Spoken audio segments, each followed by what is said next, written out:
Hello everyone, this is Shekhar Taneja and welcome back to my YouTube channel. पिछली video में जो हमने बात करी थी वो बात करी थी पहला फॉर्मूला जो हमने नेशनल इनकम के अंदर पढ़ना था, बेसिक फॉर्मूला जिसको कहते हैं हम लोग ग्रॉस और नेट का, जिसका डिफरेंस था डेप्रिसिएशन। आज हम लोग जो है दो और बेसिक फॉर्मूलों के बारे में बात करने वाले हैं। पहला फॉर्मूला आएगा between the domestic income and the national income, और दूसरा फॉर्मूला आएगा हमारा फैक्टर कॉस्ट और मार्केट प्राइस का। So let us start with this video. तो स्टार्ट करते हैं डोमेस्टिक इनकम से। अब डोमेस्टिक इनकम को स्टार्ट करने से पहले डोमेस्टिक टेरिटरी के बारे में जानना बहुत जरूरी है। What is domestic territory?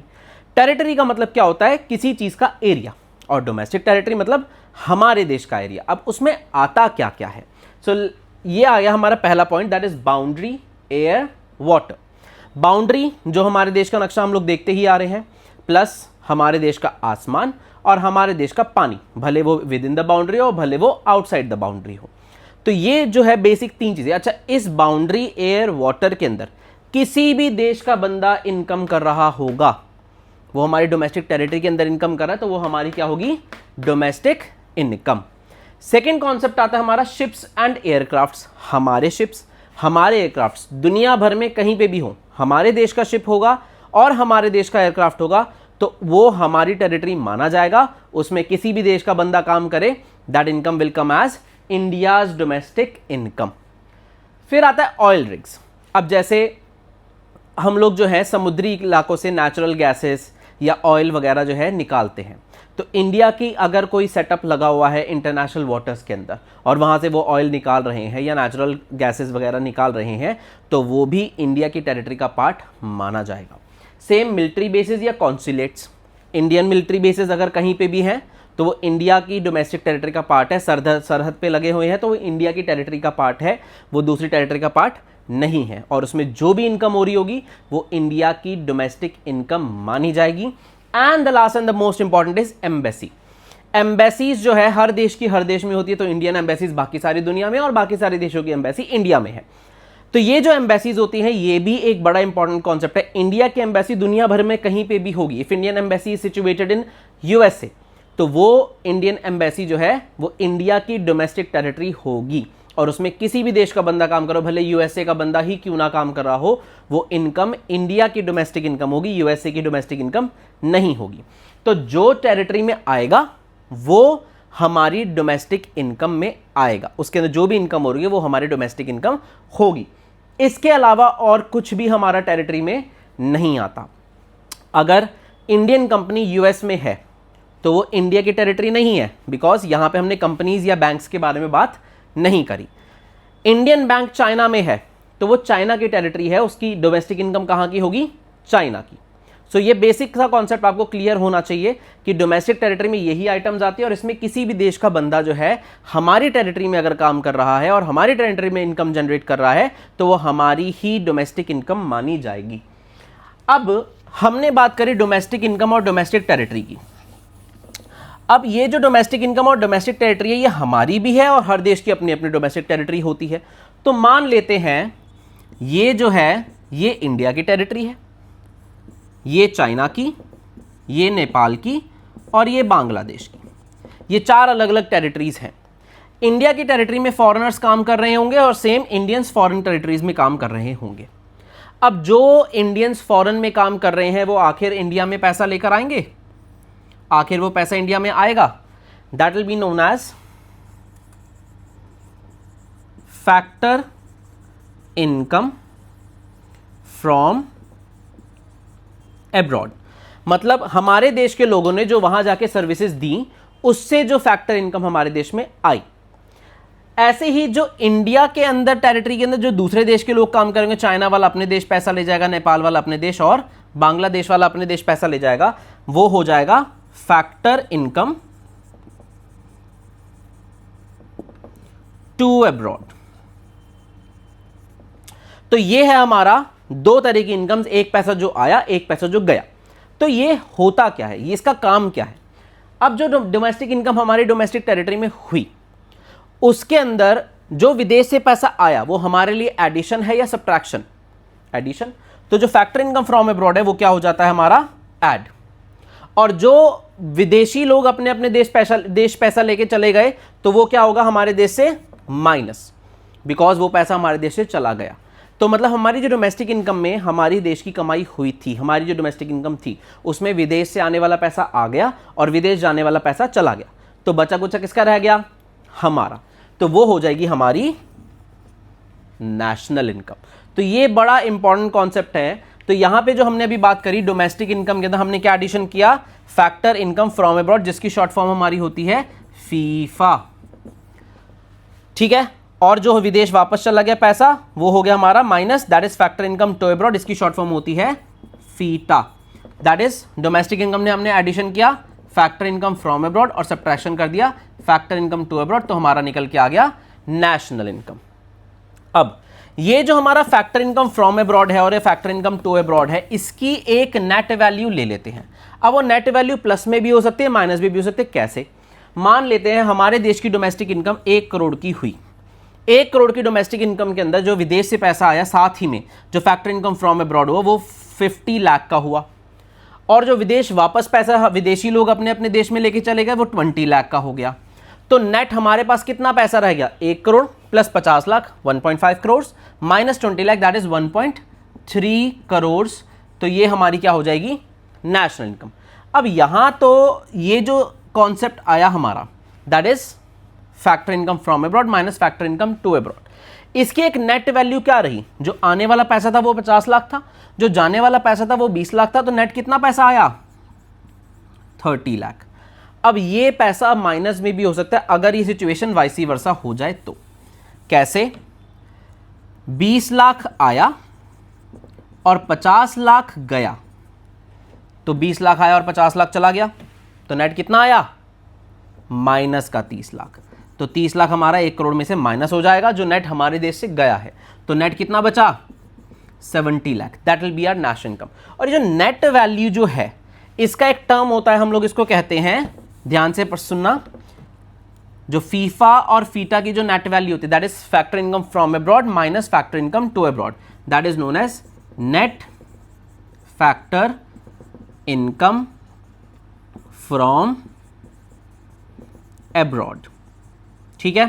तो net factor income from abroad जो है हमारा, यहां पे इसकी नेट वैल्यू आ जाती है। तो फॉर्मूला क्या बन गया हमारा, जो फॉर्मूला आपने पढ़ना है मेनली, दैट इज अगर हमें नेशनल इनकम निकालनी है तो national is equals to domestic plus net factor income from abroad, ठीक है। Net factor income from abroad क्या हो जाएगा, factor income from abroad minus factor income to abroad. अगर हमें डोमेस्टिक नहीं दे रखा और नेशनल दे रखा है तो क्या हो जाएगा, डोमेस्टिक इक्वल्स टू नेशनल और नफीफा यहां आके क्या हो जाएगा माइनस का, very good, net factor income from abroad. You may write down this formula. ये हमारा मेजर फॉर्मूला जो है, सेकंड फॉर्मूला आ गया, पहला था हमारा ग्रॉस एंड नेट का, सेकंड आ गया हमारा नेशनल एंड डोमेस्टिक का।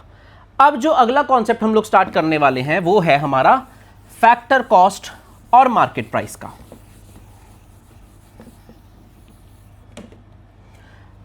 तो यहां टर्म आता है हमारा factor cost market price. Factor cost 11th class में आप लोगों ने टर्म पढ़ा होगा कॉस्ट। कॉस्ट का मतलब क्या होता है, जो भी आपका कॉस्ट इनकर्ड हो रही है प्रोडक्ट को बनाने में, इन शॉर्ट उसको हम लोग क्या कहते हैं, लागत। जो लागत आपकी लग रही है प्रोडक्ट को बनाने में। अब हमारे 4 फैक्टर सर्विसेज हैं जो हमने पहले पढ़ा है। 4 factor services, land, labour, capital and entrepreneur. Land के बदले में क्या जाता है, रेंट, लेबर के बदले में वेजेस, कैपिटल के बदले में इंटरेस्ट, और एंटरप्रेन्योर क्या कमाता है, प्रॉफिट्स। तो ये सारी हमारी फैक्टर जो कॉस्टिंग आ रही है सारी की सारी आ गई, इसमें लागत भी आ गया, साथ ही साथ में क्या आ गया, एंटरप्रेन्योर्स का प्रॉफिट्स। तो ये जो फैक्टर कॉस्ट है, इस फैक्टर कॉस्ट में हमारी प्रोडक्ट को बनाने की लागत भी आ गई और साथ ही साथ में प्रोड्यूसर्स, होलसेलर्स, रिटेलर्स सबका प्रॉफिट आ गया। और मार्केट प्राइस क्या होता है, the price which a consumer is paying to buy the good. जो हम लोग मार्केट में जाते हैं और प्राइस पे करते हैं गुड्स को खरीदने के लिए। अब मान लेते हैं ये मार्कर किसी कंपनी ने मैन्युफैक्चर किया। अब कंपनी ने मैन्युफैक्चर किया, इस मार्कर की जो कंपनी मैन्युफैक्चरिंग वैल्यू आई वो आई 6 रुपीज़ की, ठीक है। 2 रुपए जो है प्रॉफिट मार्जिन लेके चले होलसेलर, रिटेलर एंड प्रोड्यूसर सब। टोटल कॉस्टिंग कितनी हो गई factor, that is ₹8। Now still a consumer is paying ₹10 to buy this marker in the market. Why? Why the costing is ₹8, इसमें सारी कॉस्टिंग आ गई, ट्रांसपोर्टेशन कॉस्ट हो जाए, कम्युनिकेशन कॉस्ट हो जाए, every cost is being incurred in this ₹8, but still a customer is paying ₹10 to buy that particular marker. Reason is we have to pay taxes. अब कौन से टैक्सेस दिए जाते हैं गुड्स पे? GST, goods and service tax, जो हमारा कौन सा टैक्स होता है? Indirect tax. ठीक है, तो इसका डिफरेंस जो है आपको पता होना चाहिए, डायरेक्ट एंड इनडायरेक्ट टैक्सेस। तो यहां पे हम लोग बात करते हैं इनडायरेक्ट टैक्सेस की। इनडायरेक्ट टैक्सेस जो है हमें देने पड़ रहे हैं। अब मान लेते हैं 8 रुपए का गुड है और गवर्नमेंट उसके ऊपर जो टैक्स लगा रही है वो लगा रही है 3 रुपए का। कुछ ऐसे गुड्स होते हैं जहां पे गवर्नमेंट को लगता है ये प्रोडक्ट्स बड़े महंगे हैं, तो गवर्नमेंट वहां पे दे देती है सब्सिडीज। सब्सिडीज का मतलब क्या होता है? किसी भी ग्राहक को अगर कोई चीज सस्ती में देनी हो तो सरकार जो है उसमें कुछ ना कुछ छूट कर देती है, तो उसे कहते हैं सब्सिडी। तो सब्सिडी जो है यहाँ पे कई ऐसे गुड्स होते हैं जहां पे सब्सिडीज मिल जाती है। तो फॉर एग्जांपल यहाँ पे फैक्टर कॉस्ट हमारी कितनी आ रही थी? 8 रुपए की इस मार्कर की, 3 रुपए गवर्नमेंट इंडायरेक्ट टैक्सेस ले ली, टोटल कितने हो गए? ₹11। नाउ गवर्नमेंट इज थिंकिंग ये 11 रुपए तो बहुत ज्यादा है, चलो 1 रुपए की हम लोग क्या कर देते? सब्सिडी दे देते। अब सब्सिडी सरकार ने जो 1 रुपए दी है वो हमारे लिए क्या होगी? हमारी छूट। तो वो हम लोग कर देंगे माइनस सब्सिडी। ठीक है, तो सब्सिडी माइनस होगी तो जाके कस्टमर कितना रुपए का प्राइस पे कर रहा है? 10 रुपए का। तो ये हमारा कॉन्सेप्ट है फैक्टर कॉस्ट और मार्केट प्राइस का। फैक्टर कॉस्ट में ऐड ऑन हो जाते हैं वो इनडायरेक्ट टैक्सेस जो हम लोग गवर्नमेंट को देते हैं, और सब्सिडीज माइनस हो जाती है जो गवर्नमेंट हमें वापस दे रही है। तो नेट प्राइस हमें गवर्नमेंट को, हमें मार्केट में देना पड़ेगा, that is the market price. So you may like read it thoroughly और इसको समझो पूरा। भाई 8 रुपए का हमारा मार्कर बना था, 3 रुपए का हमें इंडायरेक्ट टैक्सेस देना पड़ा, दैट इज GST, और उसमें 1 रुपए की हमको सब्सिडी मिल गई। तो हम लोग जो है कस्टमर जो है मार्केट में कितना प्राइस पे कर रहा है इस मार्कर का? 10 रुपए का। अब यहां पे ये जो कॉन्सेप्ट था हमारा मार्केट प्राइस फैक्टर कॉस्ट वाला, इसमें हमने क्या ऐड किया? इनडायरेक्ट टैक्स, और क्या माइनस किया? सब्सिडी। तो जाके निकल के आया हमारा मार्केट प्राइस। ये जो इनडायरेक्ट टैक्स और सब्सिडी है इसकी भी एक नेट वैल्यू होती है। जैसे फीफा और फीटा की नेट वैल्यू क्या थी? Net factor income from abroad. वैसे ही नेट इनडायरेक्ट टैक्स की भी एक net value, indirect tax and subsidies की भी नेट वैल्यू होती है, that is net indirect tax. कि नेट पैसा आप कितना दे रहे हो? अभी हम लोग टैक्स कितना दे रहे थे? 3 रुपए का। सब्सिडी कितनी मिल रही थी? 1 रुपए की। तो नेट टैक्स आपने गवर्नमेंट को कितना दिया?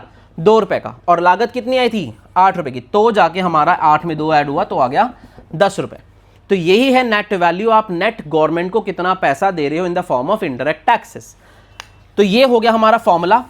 तो ये तीसरा फॉर्मूला हमारा है इस चैप्टर का। अगर हमें मार्केट प्राइस निकालना है तो फॉर्मूला क्या आता है हमारा? फैक्टर कॉस्ट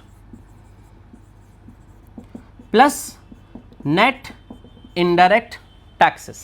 ठीक है, और अगर हमें फैक्टर कॉस्ट नहीं दे रखा, मार्केट प्राइस देखा, तो एनआईटी इधर आके प्लस से माइनस का हो जाएगा। तो फॉर्मूला आ जाएगा factor cost equals to market price minus net indirect tax. और इनडायरेक्ट टैक्स का फॉर्मूला क्या है? Indirect tax minus subsidies. तो ये हमारा तीसरा फॉर्मूला आ गया।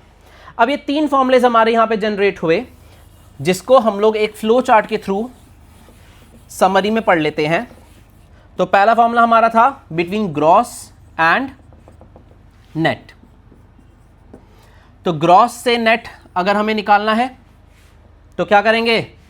Minus depreciation. नेट से ग्रॉस निकालना है तो क्या करेंगे? उल्टा हो जाएगा, प्लस डेप्रिसिएशन। ये पिछली वीडियो में हमने पढ़ा था। डेप्रिसिएशन क्या होता है? किसी भी फिक्स्ड एसेट्स की गुड्स की वैल्यू का यूज करके उसकी वैल्यू घटना। तो ये हो गया हमारा डेप्रिसिएशन। ग्रॉस से नेट माइनस डेप, नेट से ग्रॉस प्लस डेप। आज जो 2 फॉर्मूले पढ़े that is national and domestic. तो नेशनल अगर गिवन है और नेशनल से हमें डोमेस्टिक पे जाना है तो क्या करेंगे? माइनस का net factor income from abroad, और डोमेस्टिक गिवन है, डोमेस्टिक से नेशनल पे आना है तो addition of net factor income from abroad.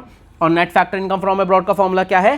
Factor income from abroad minus factor income to abroad. ठीक है, और तीसरा formula that is between market price and factor cost. अगर हमें मार्केट प्राइस से फैक्टर कॉस्ट पे जाना है तो क्या करेंगे? माइनस का नेट इनडायरेक्ट टैक्सेस, और अगर हमें फैक्टर कॉस्ट से मार्केट प्राइस पे आना है तो क्या करेंगे? प्लस का नेट इनडायरेक्ट टैक्सेस। और नेट इनडायरेक्ट टैक्सेस का फॉर्मूला क्या है हमारा, इनडायरेक्ट टैक्स माइनस सब्सिडीज। तो ये हमारे 3 अलग अलग फॉर्मुलेज जो है यहां पे जनरेट हुए। ये 3 बेसिक फॉर्मूले हैं, ये बेसिस है नेशनल इनकम के आगे के न्यूमेरिकल्स का। हम लोग मेजरली 3 फॉर्मूले पढ़ते हैं नेशनल इनकम में, that is value added method, income method और एक्सपेंडिचर मेथड। इन 3 मेथड से जो हमारे क्वेश्चंस होंगे उनमें इनका भी बहुत बड़ा रोल है। और ये जो 6 टर्म्स है, gross, net, national, domestic, market price and factor cost, in 6 terms से हमारे अलग अलग टर्म्स बनते हैं। जैसे हम लोग नेशनल इनकम को कहते हैं NNPFC। तो ये मैं अगली वीडियो में आप लोगों को एक्सप्लेन करूंगा how it is been said कि NNPFC कैसे बना नेशनल इनकम और क्या क्या हमारे टर्म्स हैं उस तरह के, और फिर हम लोग बात करेंगे अगले मेथड्स की। So stay tuned and please इस वीडियो को बहुत अच्छे से पढ़ना, क्योंकि ये जो आज टॉपिक्स हुए हैं ये मोस्ट इंपॉर्टेंट टॉपिक्स हैं। So please study hard, score well and good luck.